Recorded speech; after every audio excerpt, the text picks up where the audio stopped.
Welcome back.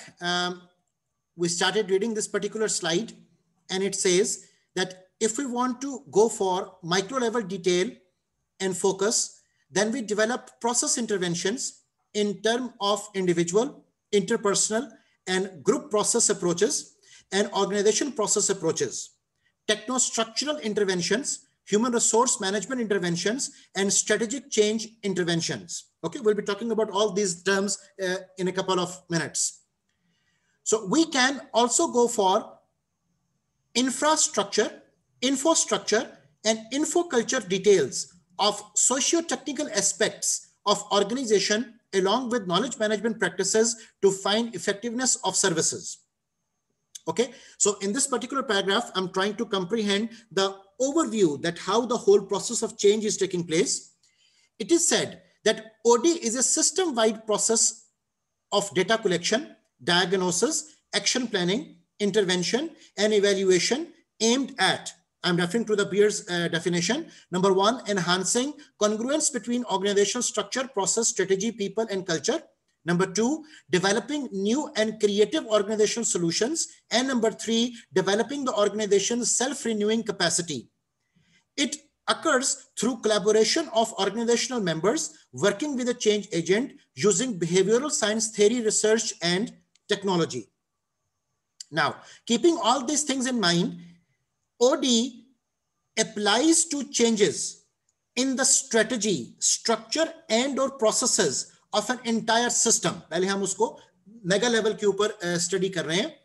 A single plant of a firm, a department or a work group or individual role और job. तो इसका जो scope है वो एक ओवरऑल ऑर्गेनाइजेशनल पर्सपेक्टिव से लेकर जिसमें कि strategy, structure, processes of the entire system की हम अपग्रेडेशन की बात कर रहे हैं and coming down to the individual roles and jobs development, वहां तक हम इसके स्कोप को वो लेकर आ सकते हैं. OD is based on the application and transfer of behavioral science knowledge and practice. OD is concerned with managing planned change. It is an adaptive process for planning and implementing change. OD involves both the creation and subsequent reinforcement of change. OD is oriented to improving organizational effectiveness. लेकिन इन तमाम बातों को implement करने के लिए हमारे पास सबसे पहले दो assumptions हैं, जिन assumptions के बगैर OD का जो एक फ्रेमवर्क है वो हम ब्रूएकार नहीं ला सकते. And the first assumption is that an effective organization is able to solve its own problems and focuses its attention and resources on achieving key goals. ठीक है, जिस तरह एक बॉडी के अंदर अपनी पर्सनल इम्यूनिटी होती है, बिल्कुल इसी कॉन्सेप्ट को हम ओडी के अंदर एक एजम्पशन के तौर पर पिक कर रहे हैं कि ऑर्गेनाइजेशन के पास एक उनकी अपनी इम्यूनिटी होगी and OD practitioner is there to correct the problem and to trigger the self renewing capability of the organization. ठीक है, उसकी इम्यूनिटी को बरकरार रखना, ऑर्गेनाइजेशन की अपनी पर्सनल इम्यूनिटी को बरकरार रखना to cope up with the problems and issues. That is the assumption we have related to organization development perspective. The second assumption is that an effective organization has both high performance, including financial returns, quality products and services, high productivity, continuous improvement, and high quality of work life. Because जब तक इस तरह के aspects organisation के already settled down नहीं होंगे, तब तक आप ओडी को उस तरह से इनकॉर्पोरेट नहीं कर पाओगे जिस तरह से इसके थ्योरेटिकल फ्रेम्स हमें सजेस्ट करते हैं. द रीजन बीइंग कि अगर एक ऑर्गेनाइजेशन इज ऑलरेडी इन्वॉल्व्ड और indulged in the dying profits, if the organization is already declared as a sick unit, if the organization is already bankrupt, तो उस situation में organization development perspective को incorporate करना वो हमारे लिए difficult होगा. Perhaps those are the times where we need to look into the details of rather the change management or the crisis management or the disaster management perspectives. ठीक है, because OD की जो assumptions हैं वो एक level and above पर जाकर हमारे लिए प्रैक्टिकल वो हो पाती हैं. अब इस एक्सप्रेशन को फर्दर कुछ एनहांस करने के लिए फॉर ऑल सच इन्वेस्टिगेशंस कुछ हमारे पास रिसर्च वेरिएबल्स हैं, राइट. अब आपको मैं कुछ रिसर्च वेरिएबल्स दिखाता हूं कि किन किन रिसर्च पर्सपेक्टिव्स को मद्देनजर रखकर ओडी प्रैक्टिसेस को इनकॉर्पोरेट रखा जा सकता है. यहां पर is a long list of the OD research variables. और इस long list of OD research variables को no doubt we are unable to read, reason being के there are so many variables and I have compressed the picture for the slide just to show you कि कितने variables involve हो सकते हैं अगर हम process based approach को use करें in terms of OD investigations. लेकिन इन नेक्स्ट कमिंग स्लाइड्स आपको मैं इस बिग पिक्चर के small parts zoom करके दिखाता हूं so that we could be able to understand कि what are all these factors involved in OD research.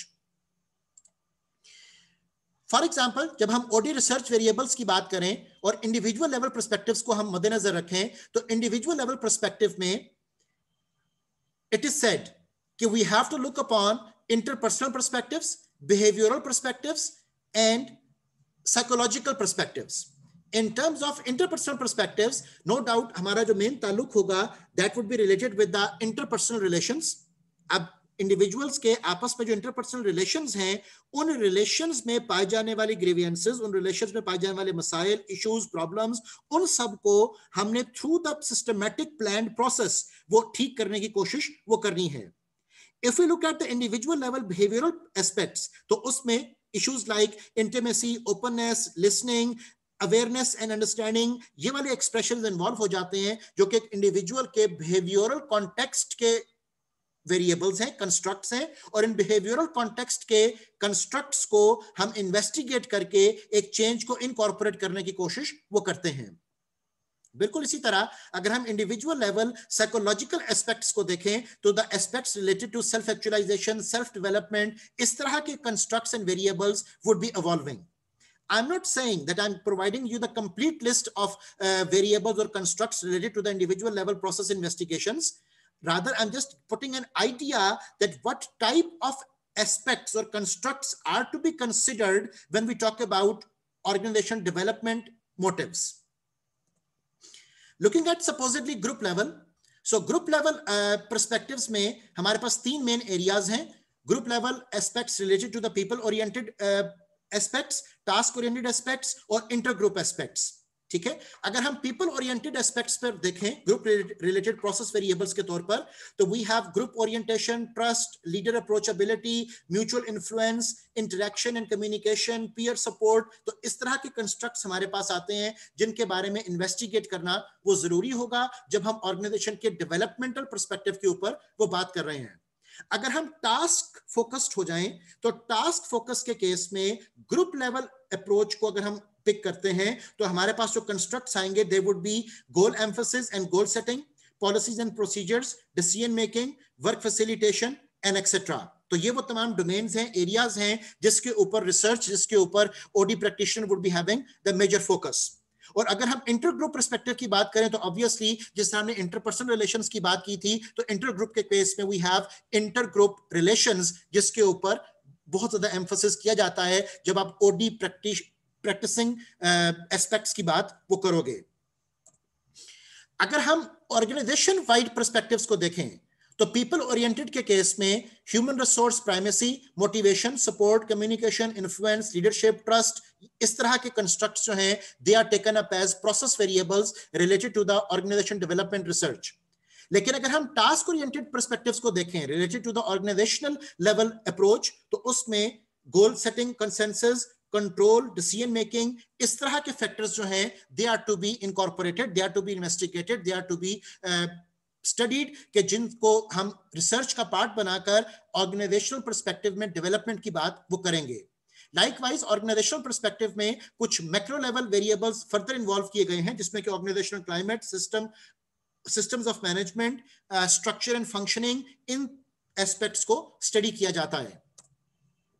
अगर हम लीडर एस्पेक्ट में देखें तो प्रोसेस वेरिएबल्स के लिस्ट में आपका ऑथर वो डिस्कस करता है aspects related to the consideration and concern, supportiveness, interaction facilitation, openness to influence, goal emphasis and goal setting, initiating structure, work facilitation. तो बहुत से आपके जो लीडरशिप के मॉडल्स हैं वो भी इन तमाम contingency variables related to the leadership की डिस्कशन वो करते हैं.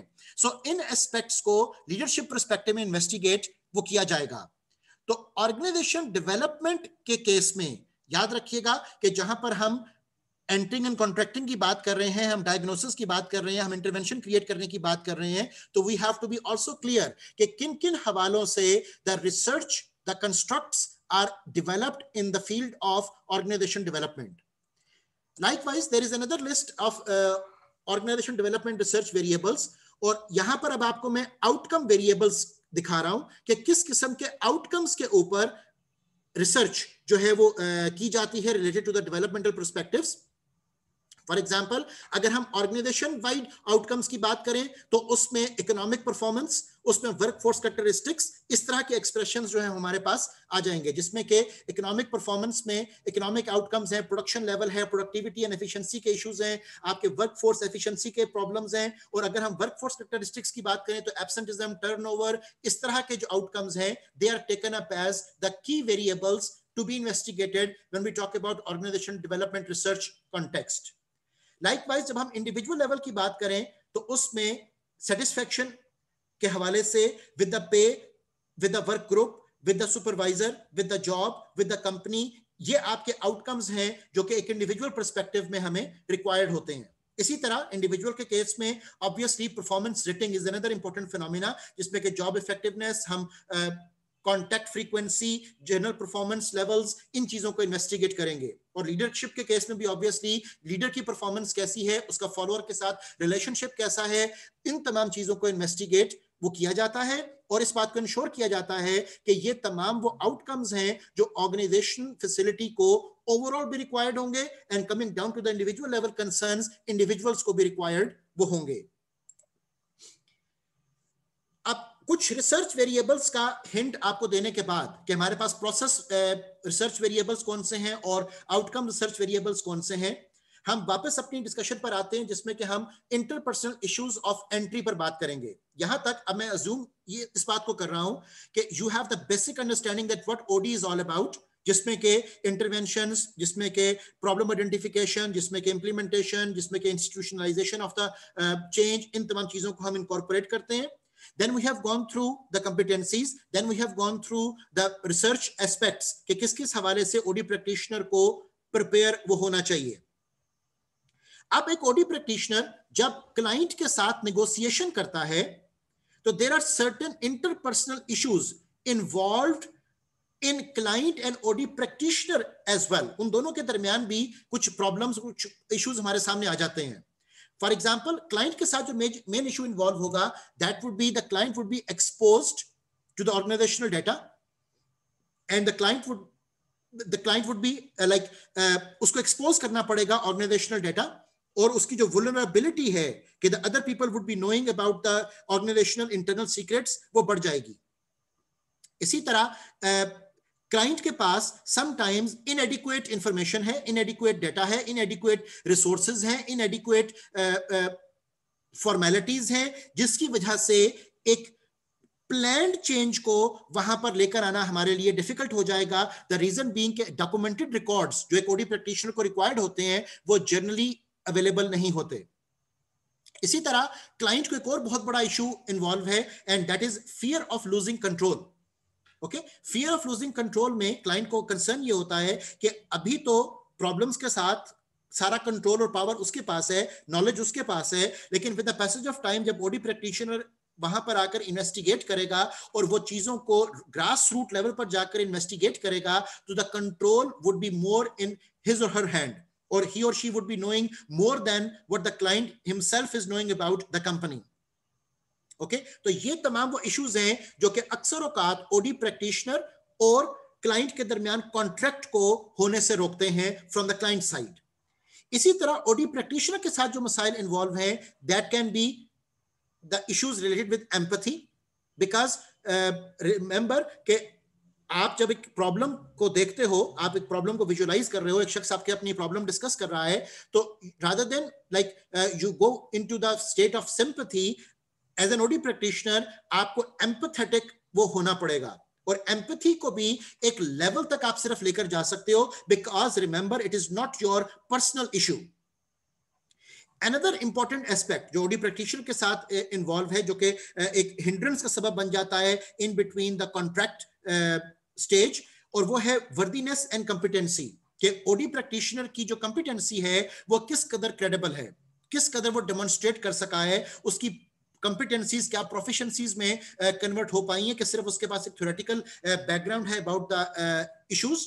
ओके, तो यहां पर उसकी वर्दीनेस, उसकी क्रेडिबिलिटी, ये एक बहुत बड़ा इशू है जो कि एंटरिंग एंड कॉन्ट्रैक्टिंग स्टेज पर आड़े आ जाता है। इसी तरह ओडी प्रैक्टिशनर को हम किस कदर डिपेंडेंट वो समझ सकते हैं, क्योंकि आपने जब उनसे डाटा शेयर करना है तो ऑब्वियसली उसमें फिर ऐसी शराइत नहीं होती कि हम आपको ए डाटा प्रोवाइड करेंगे और बी रिपोर्ट प्रोवाइड नहीं करेंगे। So when you open up, so you open up, and then you have to disclose each and every detail of your organizational facility with the, share with the OD practitioners. और इसमें एक और जो बहुत बड़ा problem हमें witness करना पड़ा with the passage of time, और वो ये है कि बाज़ औक़ात OD practitioners they start over identifying themselves with the organisation. Okay, इस बात को भी हमें समझना है कि आप किसी भी स्टेज पर ऑर्गेनाइजेशन के पार्ट नहीं बन रहे हो, although you know the issues, although you know the organizational problems, although you have investigated, diagnosed every aspect of the organization, लेकिन by no means you are part of that organization. ठीक है, आपका एक contract है और आपको उस contract की हद तक ही ऑर्गेनाइजेशन के साथ एसोसिएट वो होना है। तो बाज़ औक़ात जो प्रॉब्लम हमें विटनेस करने को मिली, that was that OD practitioners become over identified with the organisational facility और ऑर्गेनाइजेशनल प्रॉब्लम। ओके, तो ये इश्यूज हैं। इस तरह के और भी बहुत सारे ऑब्वियसली मैटर्स होंगे, लेकिन मैंने उनमें से चंद एक आपके लिए हाईलाइट किए हैं so that we could know कि एंटरिंग एंड कॉन्ट्रैक्टिंग के वक्त किस तरह की रिजर्वेशंस आ जाती हैं, either on the client side और एट द प्रैक्टिशनर साइड। अब सपोजिटली अगर हम इस बात को यहां तक अंडरस्टैंड कर पाए कि OD practitioner and the client are agreeing that they have to discuss the problem and they have to diagnose the problem and they have to find out the solutions, तो वहां से फिर डायग्नोसिस का जो process है वो start होता है। डायग्नोसिस के प्रोसेस में सबसे ज्यादा टेक्निकल इशू वो प्रॉब्लम की आइडेंटिफिकेशन है, बिकॉज प्रॉब्लम को आइडेंटिफाई करना is many a times like identifying the tip of the iceberg. Okay, हम सिर्फ टिप ऑफ द आइसबर्ग को बजाहिर देख पा रहे होते हैं and we have no idea कि उस टिप ऑफ द आइसबर्ग के नीचे वो एक किस हुजम की चीज वो मौजूद है, कितना बड़ा प्रॉब्लम, कितना बड़ा इशू, कितना बड़ा ट्यूमर वो मौजूद है। बजाहिर हमें वो सिर्फ एक टिप ऑफ द आइसबर्ग के तौर पर मसला नजर आ रहा होता है। Okay, so diagnosis process it starts from the point number 1 which is talking about tentative problem areas. And why I have said tentative problem areas, क्योंकि जब इन्वेस्टिगेशन शुरू होगी तो इन्वेस्टिगेशन के बाद पता चल पाएगा कि असल ग्रास रूट लेवल प्रॉब्लम्स वो क्या हैं। और उसी मकसद के लिए जैसे आपको मैंने fish bone diagram, cause and effect diagram का भी बताया था कि समटाइम्स हम सिर्फ एक कॉज को अंडरस्टैंड कर रहे होते हैं and we just don't know कि उस कॉज के बैकएंड के ऊपर और फर्दर क्या क्या इश्यूज हैं जो इनकॉर्पोरेट हो रहे हैं। सो आमतौर पर जब एक क्लाइंट और कंसल्टेंट की डिस्कशन शुरू होती है तो client discusses and elaborates apparent problem, the tip of the iceberg, okay, जिसको मैंने यहां पर नाम दिया tentative problem area. So once the tentative problem area is discussed, like एक पेशेंट एक डॉक्टर के पास जाता है and the problem the person is having is just के उसके सर में दर्द रहती है। ओके, अब ये बजाहिर सर में दर्द is a common phenomena, but the issue is कि यू नेवर नो कि उस हेडेक के बैकएंड के ऊपर कहां पर कौन सा ट्यूमर किस स्टेज पर मौजूद है।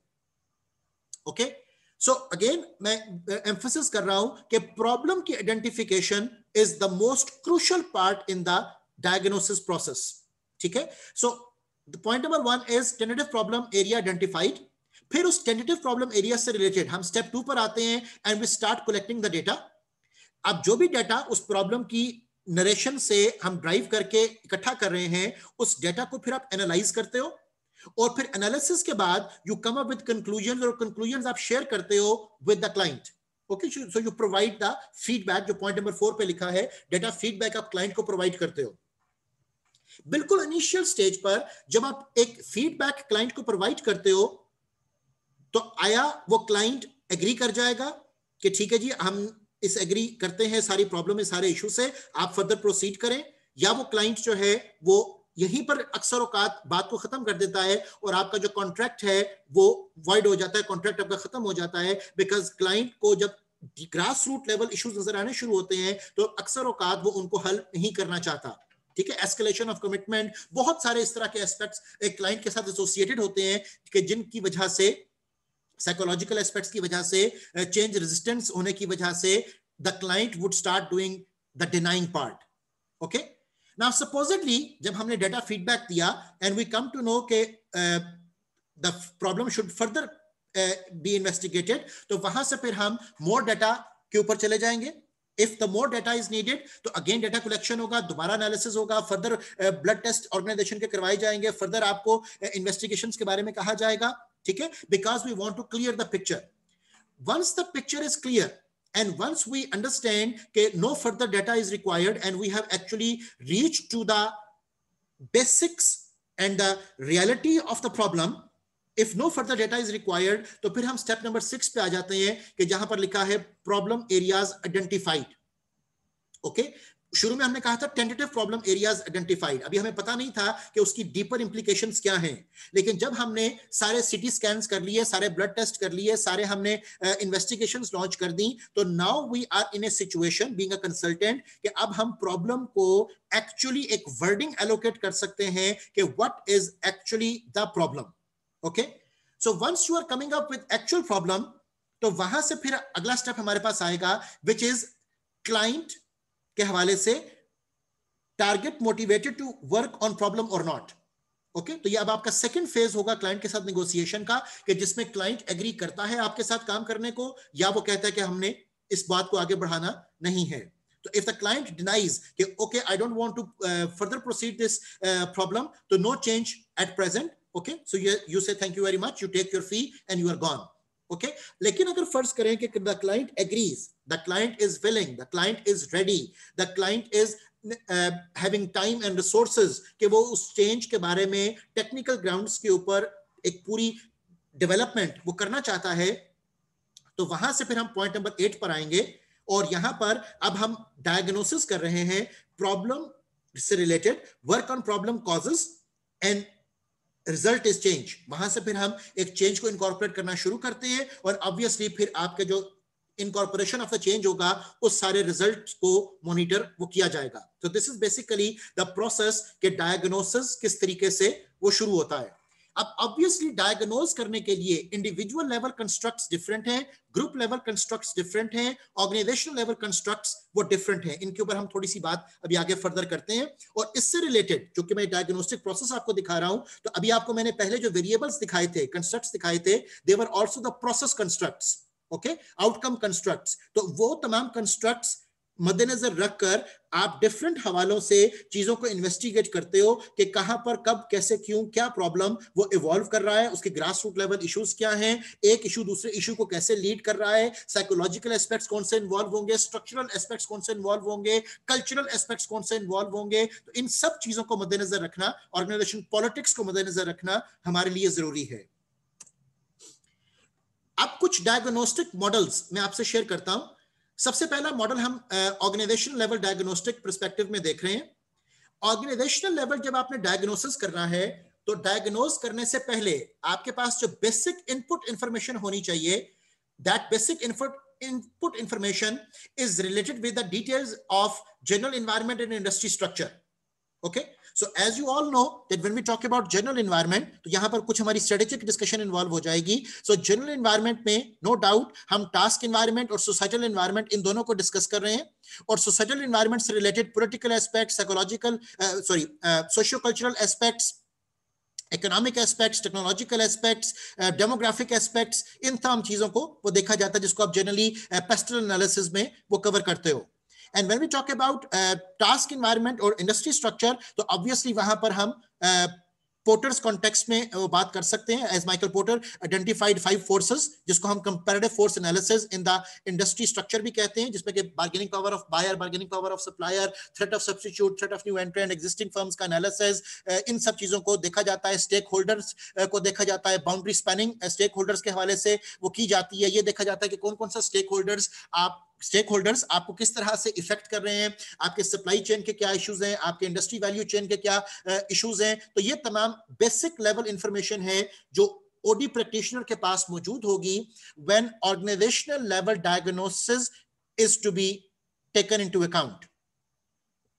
अब इंडिविजुअल लेवल कंसर्न्स तक पहुंचने के लिए जब हम ऑर्गेनाइजेशनल लेवल डायग्नोसिस को शुरू कर रहे हैं तो we have certain design components involved. इन डिजाइन कंपोनेंट्स में जो अब ऑर्गेनाइजेशन के इनर फैसिलिटी से रिलेटेड होंगे, we need to talk and investigate about the technology, we need to talk and investigate about structure, we need to talk and investigate about the HR systems, we need to talk and investigate about the strategic frames, strategic planning, and obviously कि वहां पर different controlling mechanisms and controlling procedures क्या हैं in terms of measurement systems.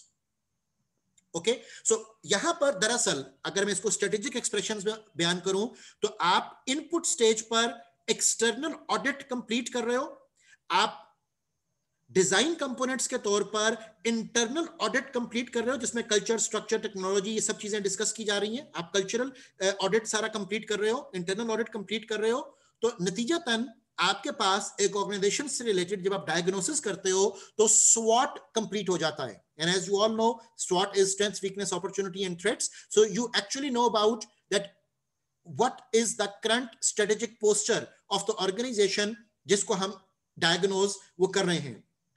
अब organisation का जो भी आपने डायग्नोसिस किया, आपने SWOT एनालिसिस किया, उसके ऊपर डिपेंड कर रही होगी ऑर्गेनाइजेशन की इफेक्टिवनेस। अब उस इफेक्टिवनेस को लेकर आने के लिए नो डाउट आपको डिफरेंट कंसर्न्स में स्ट्रेटेजिक हवालों से, टेक्नोस्ट्रक्चरल हवालों से, ह्यूमन रिसोर्स के हवाले से इंटरवेंशंस क्रिएट करनी पड़ेंगी, जिन इंटरवेंशंस को इनकॉर्पोरेट करके आप ऑर्गेनाइजेशन की इफेक्टिवनेस को जनरेट और क्रिएट वो कर सकते हो। ठीक है, यहां पर ऑर्गेनाइजेशन इफेक्टिवनेस से मुराद ऑर्गेनाइजेशन परफॉर्मेंस भी आप ले सकते हो इन terms of productivity, profitability, satisfaction and likewise. अब डिजाइन कंपोनेंट्स को किस तरह से इन्वेस्टिगेट किया जाता है, किस तरह से डिस्कस किया जाता है, ये तमाम चीजें ओडी एक्सपेरिमेंट के अंदर कैसे इन्वॉल्व होंगी, उस मकसद के लिए मैं आपको एक मॉडल दिखा रहा हूं which is derived from the McKinsey and Co, जिन्होंने McKinsey the world famous consultants, इन्होंने डेवलप किया। मैकेंजी एंड को एंड वाटरमैन के ताउन से जो एक हमारे पास मॉडल आ रहा है जिसमें हम डिजाइन कंपोनेंट्स की आपस में इंटीग्रिटी को कैलकुलेट करते हैं, वो आपके सामने मैं यहां पर पेश कर रहा हूं। इस मॉडल में as devised by McKinsey, they have talked about 7S, and those 7S are structure, strategy, style, staff, skills, system, and shared values.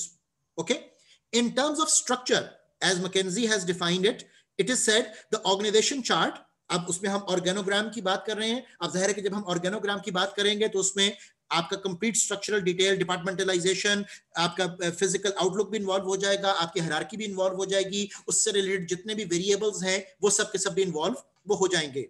So the organization chart and accompanying baggage that show who reports to whom and how tasks are both divided up and integrated. Okay, तो ये उन्होंने structure की explanation दी। जब हम strategy की बात करते हैं तो that is a plan to allocate resources over time to achieve identified goals, and that basically strategy जो है it is going to set the direction. As हम जब हम स्ट्रेटेजी की बात करेंगे तो will be talking about mission, vision, values, तो वहां से डायरेक्शन सेटिंग वो हो रही होगी। अब जब हम स्टाइल की बात करेंगे तो the way managers collectively behave with respect to use of time, attention and symbolic actions, so that is basically the style. Okay, and according to McKinsey that's a very powerful S. जब हम because उसी style से आपकी जो management approach है वो develop वो होती है।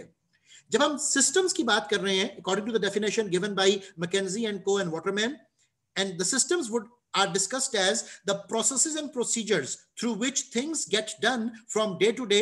So आपका पूरा सिस्टम, उसकी इनकॉर्पोरेशन कैसे की जा रही है, इसमें सिस्टम्स, अप्रोच, सिस्टम थिंकिंग के पर्सपेक्टिव्स भी इन्वॉल्व हो जाएंगे। तो that is the second powerful S as narrated by McKinsey. इसी तरह जब हम स्टाफ की बात करते हैं तो the people in the organisation and the demographics, जब हम स्किल्स की बात करते हैं तो the capabilities possessed by the organisation as a whole as distinct from those of individuals, और जब हम शेयर्ड वैल्यूज की बात करेंगे तो the overarching purpose and belief of the organization, they imply a trust about common goals and beliefs, which is often the glue holding the organization together. Okay, now these are the 7S as developed and recommended by McKinsey and Co. and Waterman, which are taken up as organizational level design components when we have to investigate the organizational facility for potential problems, right? अब इनको करना क्या है, उस मकसद के लिए आपको मैं एक डॉक्यूमेंट पर लेकर चल रहा हूं. उस मकसद के लिए मैं यहां पर स्लाइड शेयर आपको ऑफ कर रहा हूं, and I'm taking you and referring you to a document. ये देखिए, I hope this document is visible to you now. यहां पर अब आपको मैं मैकेंजी 7S वर्कशीट दिखा रहा हूं, ठीक है, जिसके लिए आपको मैंने 7 वेरिएबल्स एलैबोरेट किए. इस 7S वर्कशीट में what McKinsey has actually come up with, that you have to investigate the current situation, जो आपको जहां स्क्रीन पर डिस्प्ले होगा पॉइंट ए. आपको करंट सिचुएशन एलैबोरेट करनी है इन 7S की, इन 7S के हवाले से. ओके, यू हैव टू सी कि ऑर्गेनाइजेशन की जो शेयर्ड वैल्यूज हैं, shared values strategy, structure, style, system, staff, skill के साथ कैसे एसोसिएटेड हैं और उनमें क्या प्रॉब्लम है. फिर आप स्ट्रेटजी को पिक करोगे, which is on the the left column. आप स्ट्रेटजी को पिक करोगे और स्ट्रेटजी को डिस्कस करोगे इन terms of structure, system, style, staff and skills. आप ये भी कह सकते हो कि ये बेसिकली एक डैशबोर्ड एनालिसिस हमारे पास आ रहा है, जिस डैशबोर्ड एनालिसिस में हम सबसे पहले इस करंट सिचुएशन बॉक्सेस को वो फिल करते हैं और हम ये देखते हैं कि हमारी सिस्टम ऑर्गेनाइजेशन लेवल जब हम डायग्नोस्टिक्स अप्रोच लॉन्च कर रहे हैं तो इन तमाम इश्यूज में जो 7S आइडेंटिफाई किए गए, आपस में कहां पर क्या-क्या मिसमैच है, कहां पर क्या-क्या कोलैबोरेशन है, कहां पर क्या-क्या चीजें मजीद बेहतर होने की जरूरत है. ओके, तो अब हम क्रॉस मैच बना रहे हैं between the 7 variables with one another. Okay, so structure को भी हम सिस्टम, स्टाइल, स्टाफ, स्किल्स में देखेंगे, हम स्किल्स को भी इन्वेस्टिगेट करेंगे इन terms of rest of the variables. तो ये आपके पास जो एक बेसिक मॉडल अवेलेबल होगा, द बेसिक फ्रेम, जो आपका जो डैशबोर्ड बिल्डअप होगा, ये आपकी है करंट सिचुएशन. ओके, जब हम करंट सिचुएशन को इन्वेस्टिगेट कर लेंगे तो इसके बाद हमें, अब आपको मैं नेक्स्ट स्टेप पर लेकर चल रहा हूं, आपको फ्यूचर सिचुएशन पर आना है. और इस फ्यूचर सिचुएशन में आपको यह बताना है कि इन तमाम एस के दरमियान, जो 7S हमारे पास हैं, इन तमाम एस के दरमियान क्या आपने इंप्रूवमेंट करनी है. So what is going to be the next plan of action. Okay, आपको कहां पर कौन से जो ऊपर हमने डैशबोर्ड बनाया होगा उसमें प्रॉब्लम आइडेंटिफाई हुए और उन प्रॉब्लम्स के हवाले से किन इंटरवेंशंस के साथ आपने इन तमाम चीजों को आपस में कोरिलेट और एसोसिएट करना है. अब हमें क्यों जरूरत पड़ रही है इन तमाम चीजों को कोरिलेट एंड एसोसिएट करने की, इस मकसद को एलैबोरेट करने के लिए आपको मैं वापस लेकर आ रहा हूं स्लाइड्स के ऊपर. बेसिक फिनोमेना यह है कि अगर ऑर्गेनाइजेशनल लेवल डिजाइन कंपोनेंट्स जो हमारे पास 7S थे, ये आपस में सिंक्रोनाइज्ड और पैटर्नाइज्ड ना हो. फॉर एग्जाम्पल, हमारी स्ट्रक्चरल डिटेल कुछ और है, हम ऑर्गेनिकली, मैकेनिस्टिकली जैसे भी हमने स्ट्रक्चरल डिटेल अपनी डेवलप की, वो स्ट्रक्चरल डिटेल मैच ही नहीं कर रही है आपके स्टाइल के साथ, आपका स्टाइल मैच ही नहीं कर रहा है आपकी शेयर्ड वैल्यूज के साथ, आपकी shared values systems and processes के साथ अलाइन नहीं होती, आपके systems and processes strategy and purpose के साथ अलाइन नहीं होते, आपका स्ट्रेटजी एंड पर्पसेस आपके रिसोर्सेज के साथ अलाइनमेंट नहीं रखते, आपके रिसोर्सेज आपको स्टाफ को इनकॉर्पोरेट नहीं कर रहे हैं. ठीक है, तो अगर आपके ये 7S आपस में मिसमैच सिचुएशन में होंगे तो that is like share indication of the problem. And obviously when this mismatch would be taking place तो वहां पर strategic performance would be reduced. जो आपके right side of the slide के ऊपर मैंने SP से show किया हुआ है, that is a strategic performance, and like McKinsey took it as the 8th S as well. Okay, उसने कहा कि इन 7S के दरमियान synchronization, patternization लेकर आने से आपका ये 8th S which is the strategic performance, ये आपका trigger या आपका compromise वो हो जाता है. ठीक है, तो जब आपने इन 7S को, अभी जैसे आपको मैंने वर्कशीट दिखाई थी, डैशबोर्ड डिस्प्ले दिखाया था, आपने उसको पॉइंट ए में डिस्कस किया, कि प्रॉब्लम्स कहां कहां पर है, और फिर आपने उनको पॉइंट बी में बताया कि अब हमने चेंज को किस तरह से प्लान्ड फैशन में वो लेकर आना है। तो जब आप प्लान्ड फैशन में चेंज को लेकर आओगे तो you will be reaching to this point. Okay, अब यहां पर अगर आप इस फ्लो शीट डायग्राम में देखें तो यू विल बी लुकिंग कि I have tried to align the things in a similar fashion. Okay, the structure, the systems and processes, the style, the shared values, the strategy and purposes, the resources, the staff, they are all aligned, and that would all be resulting into strategic performance. और यहां पर आपको synergistic returns वो मिल रहे होंगे, synergy create हो रही होगी। Okay, the 9th S which I am introducing is the synergy. Okay, तो synergy आपकी basically वो create हो रही होगी, but it is very easy to discuss in a slide than to demonstrate practically in the organizations. Okay, और यहां पर वो पॉइंट आता है जहां पर हमें ओडी प्रैक्टिशनर की, आपको जो मैंने 141 कंपिटेंसीज दिखाई हैं, उन तमाम कंपिटेंसीज की जरूरत पड़ती है, उसकी एरिया स्पेसिफिक नॉलेज की जरूरत पड़ती है, उसके पास कैपेबिलिटी ऑफ डूइंग ऑडिट की जरूरत पड़ती है।